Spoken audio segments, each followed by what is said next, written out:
Hai semua, gimana kabarnya? Kembali lagi bersama saya di channel Pendekar Review Film. Tak lupa, saya selalu mendoakan kalian agar semua dalam keadaan sehat-sehat selalu dan panjang rezeki, panjang jodoh, serta panjang-panjang lainnya. Seperti biasa, di mana saya hadir dengan sebuah alur cerita film.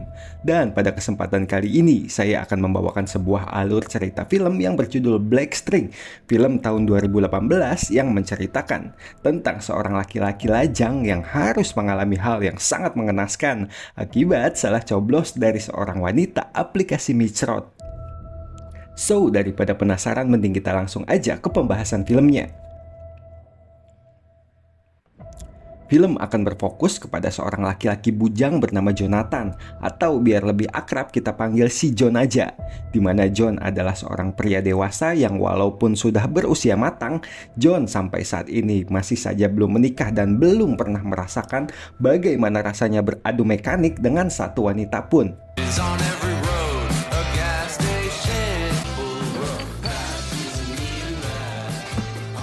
Entah apa yang sebenarnya terjadi kepada si John, namun ia yang bekerja menjadi seorang penjaga toko terlihat seperti hidup menyendiri dan lebih senang mengembangkan bakat menggambarnya.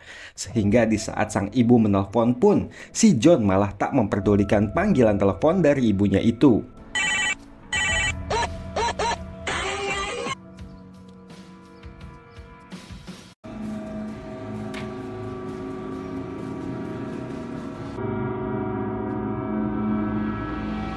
Singkat cerita, di suatu malam, si John yang sedang bekerja didatangi oleh pasangan asik yang akan membeli seperangkat alat pelindung, di mana pasangan tersebut yang akan menghabiskan malam hari dengan beraktivitas adu mekanik.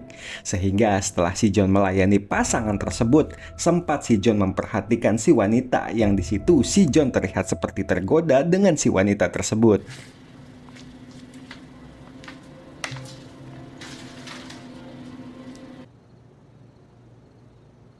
Sepulang bekerja, John kembali menghabiskan waktunya dengan menggambar dengan alat tulisnya sambil menyalakan televisi. Yang di situ ada tayangan sebuah iklan yang menayangkan jasa para wanita-wanita penghibur. Sehingga si John yang sedikit mulai merasakan sagapung pun berniat dan tertarik untuk menghubungi jasa tersebut. Jonathan, what are you waiting for? Hi, I've been waiting for you.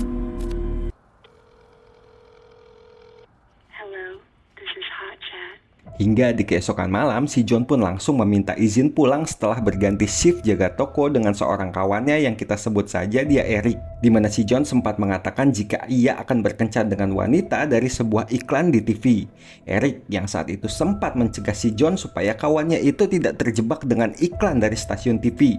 Namun kadung si John yang udah sagapung kekeh akan melanjutkan kencannya. Namun apalah daya si Eric yang pasrah akhirnya hanya bisa memberikan sekotak balon tiup yang di situ lagi-lagi si John malah menolak balon tiup dari si Eric tersebut.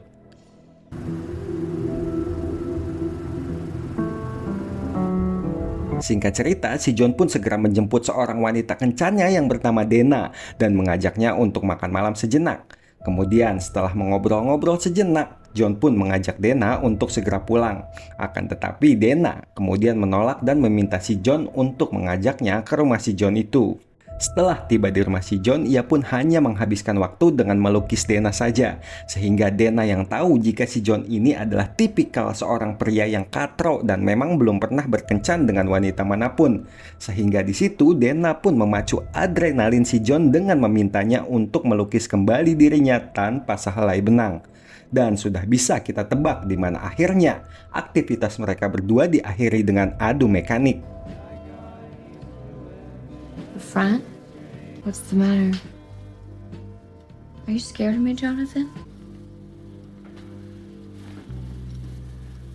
Hingga di pagi hari, si John pun yang terbangun dan mendapati jika Dena sudah tak berada bersamanya. Akan tetapi, suatu masalah terjadi tatkala John mendapati manuknya yang terkena penyakit, sehingga ia pun tak tahu apa yang harus dilakukan, kemudian malah menceritakan hal tersebut kepada si Eric.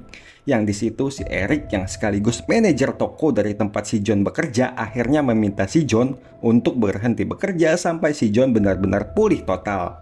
Alih-alih merasakan indahnya bercinta, si John harus memeriksa keadaan manuknya yang terasa terbakar, di mana si dokter pun akhirnya mengambil sampel dari penyakit si John dan akan memberikan hasil lebih lanjut kepada si John 12 jam kemudian. Setelah keluar dari rumah sakit, John berusaha menghubungi layanan iklan TV penyedia jasa tersebut. Namun betapa terkejutnya si John saat mendapati jika nomor telepon tersebut sudah tidak aktif. Sehingga si John pun memutuskan untuk menemui Dana di sebuah rumah tempat pertama kali ia menjemput Dana. Setibanya di rumah tersebut, John harus kembali kecewa di mana seorang laki-laki yang keluar dan mengatakan jika ia sama sekali tak mengenal wanita yang bernama Dana. Si lelaki tersebut juga mengatakan jika ia hanya tinggal bersama dengan istrinya, sehingga di mana si John yang merasa yakin jika semalam ia menjemput Dana di rumah itu pun sempat memaksa masuk. Namun di situ John melihat seseorang laki-laki bertopi koboi, entah siapa dia, akan tetapi si lelaki tersebut pun akhirnya kembali mengusir si John. Yo.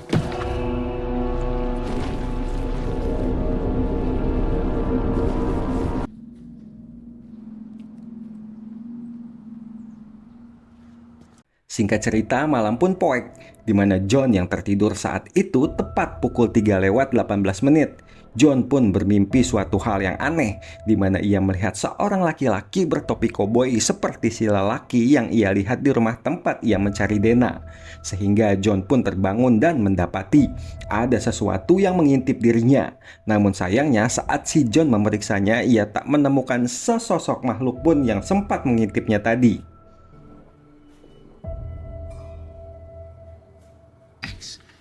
Do you remember seeing me here last night? Karena tak bisa tertidur kembali, si John pun akhirnya memutuskan untuk pergi ke sebuah restoran tempat pertama kali si John makan malam dengan si Dana. Yang di situ si John pun mendapatkan sebuah telepon dari Eric, di mana Eric mengatakan jika si John saat ini sedang dalam bahaya, sehingga Eric pun mengatakan jika John harus segera datang ke rumah Eric secepatnya. Hingga setibanya di rumah Eric, ia pun tak mendapati Eric yang berada di dalam rumahnya. Yang di situ, saat si John merasa ada seseorang di belakangnya, dan tiba-tiba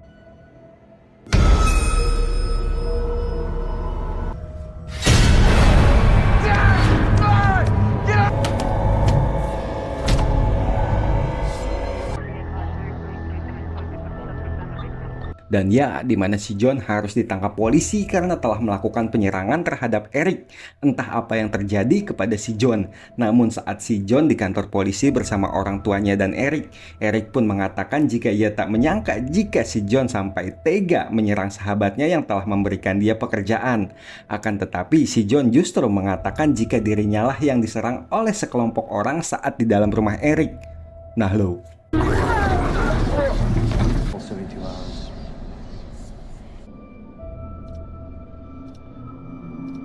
singkat cerita, di mana orang tua John memilih untuk merawat si John di rumah mereka, sehingga sempat saat akan makan malam di mana terlihat orang tua si John yang seperti terpaksa menerima si John di rumah mereka dengan penyakitnya itu. John yang merasakan akan hal tersebut kemudian lebih memilih untuk pergi dan kembali ke apartemennya. Yang di situ sempat terjadi perdebatan antara si John dengan ayahnya, dan memang karena si John ini udah nggak punya kerjaan, si ayah malah ngebanding-bandingin si John dengan teman-temannya yang sudah berkarir ketimbang si John yang hanya bekerja sebagai penjaga toko.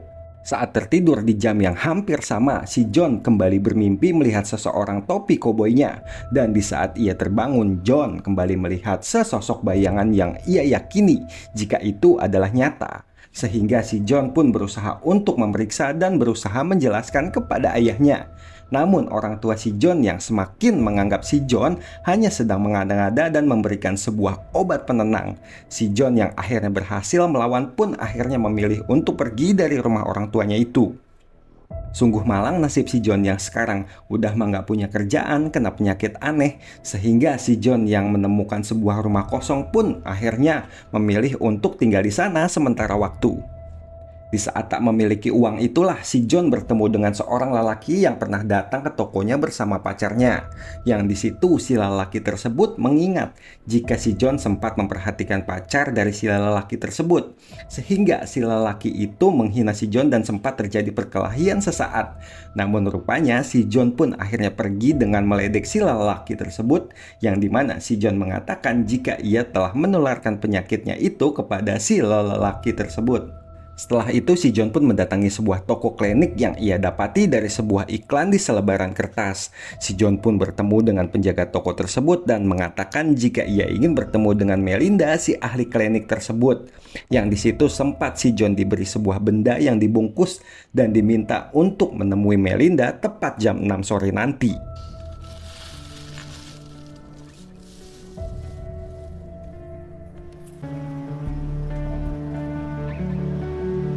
Setibanya di tempat tinggalnya saat ini, si John kembali dikejutkan saat membuka bungkusan tersebut yang berisi sebuah buku, di mana buku tersebut adalah sebuah buku klinik yang menggambarkan sangat mirip dengan yang ia alami saat ini dan juga orang-orang yang bertopi koboi, sehingga si John yang meyakini jika saat ini penyakitnya adalah sebuah penyakit guna-guna dan bukan sebuah penyakit biasa. Singkat cerita, di mana akhirnya Melinda pun mendatangi si John di tempatnya saat itu. Melinda pun segera melakukan sebuah ritual dengan membuat lingkaran untuk si John. Yang di situ rupanya Melinda ternyata juga pernah mengalami hal yang serupa dengan si John. Sehingga Melinda pun meminta si John untuk mengambil sesuatu yang berada di dalam lukanya tersebut. Dan betapa terkejutnya si John saat sesuatu tersebut mirip seperti benang panjang yang saat ditarik si John merasakan sakit yang sangat luar biasa. Namun pada akhirnya benang tersebut gagal ditarik keluar dari dalam tubuh si John. Hingga di pagi hari si John pun terbangun dan mendapati Melinda yang sudah tak berada di sana. Sehingga si John yang melihat seseorang laki-laki mirip orang stres berada di tempatnya pun akhirnya keluar dari dalam lingkarannya. Di mana si laki-laki itu adalah seseorang yang pernah ia lihat sebelumnya saat dia masih bekerja di toko. Entah siapakah si lelaki itu, namun akhirnya si John pun yang semakin tak mengerti mengapa ia yang harus mendapati penyakit guna-guna ini akhirnya memilih untuk mencari tahunya sendiri, di mana ia berniat untuk memasuki rumah Dana secara sembunyi-sembunyi untuk mencarinya sendiri.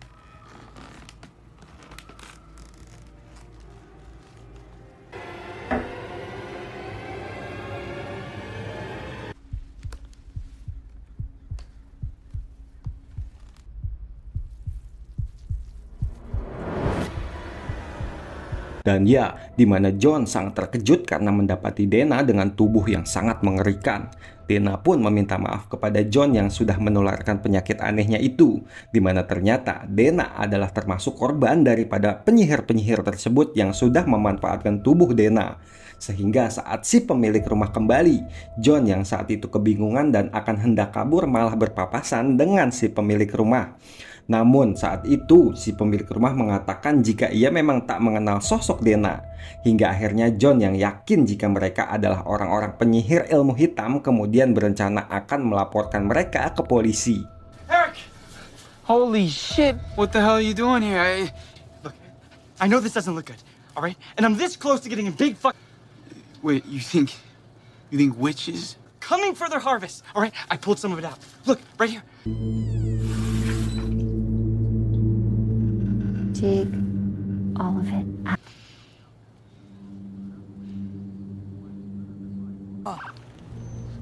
Sorry, I have to go. Things okay in here. I'll go out the back door. Yo, Jonathan! Jonathan! Put the knife down! Look, I know where our dead body is. Berkali-kali si John menjelaskan jika penyakit yang dideritanya adalah penyakit ilmu hitam dan bukanlah penyakit medis biasa. Namun sudah pasti pihak dokter juga tak mempercayai akan hal tersebut. Sehingga si John yang masih belum mengerti mengapa ia yang harus menjadi korban dari ilmu sihir tersebut, akhirnya memilih untuk bersikap seolah-olah memang memiliki penyakit jiwa sama seperti para pasien-pasien di sana yang di situ sambil mencari celah untuk si John kabur dari rumah sakit tersebut. Hey, where do you think you're going? Got it!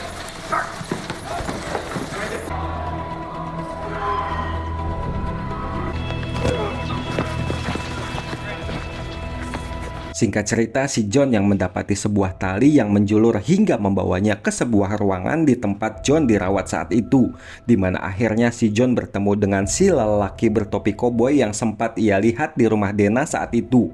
Si lelaki-laki tersebut mengatakan jika penyakit yang diderita si John adalah memang sebuah penyakit yang akan menular. Sehingga setelah tugas Dana selesai, maka saat ini tugas si John lah yang harus menularkan penyakit ilmu hitamnya tersebut ke orang lain. Yang entah apa tujuannya untuk apa, namun si John yang saat itu berusaha memanggil petugas yang datang justru malah mendapati si laki-laki bertopi koboi tersebut telah menghilang seketika.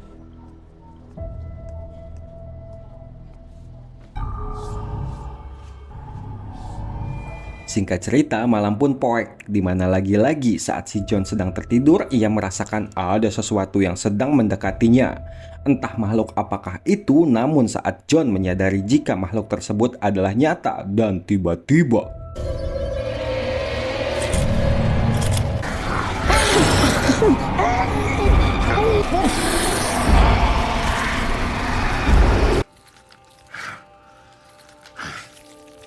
sungguh malang nasib si John yang harus tragis. Sekalinya berkencan dengan wanita, ia harus mendapati jika dirinya telah terkena penyakit ilmu hitam. Entah untuk tujuan apa, sehingga di saat pagi tiba, salah satu perawat menemukan si John yang sudah tak bernyawa dengan sebuah pisau di tangannya. Sehingga seolah-olah kematian si John murni dan dinyatakan karena bundir semata. Tamat, ending yang cukup membagongkan. Sungguh malang betul nasib si Jonathan yang harus mengalami terkena penyakit ilmu hitam tersebut, yang sepertinya tujuan orang-orang tersebut menjadikan si Jonathan dan si Dana sebagai korban tumbal hanya untuk kekayaan mereka. Namun sungguh betul-betul apes bagi si John yang baru juga sekali aja ia merasakan indahnya bercinta, namun udah kena batunya. Pesan yang bisa diambil dari film ini adalah jangan sekali-kali asal celap-celup sembarangan seperti si John, karena tertarik dengan sebuah iklan ataupun aplikasi-aplikasi yang menawarkan jasa-jasa duniawi seperti yang dirasakan si Jonathan tersebut. Tuh guys, hati-hati ya, masih berani jajan-jajan sembarangan.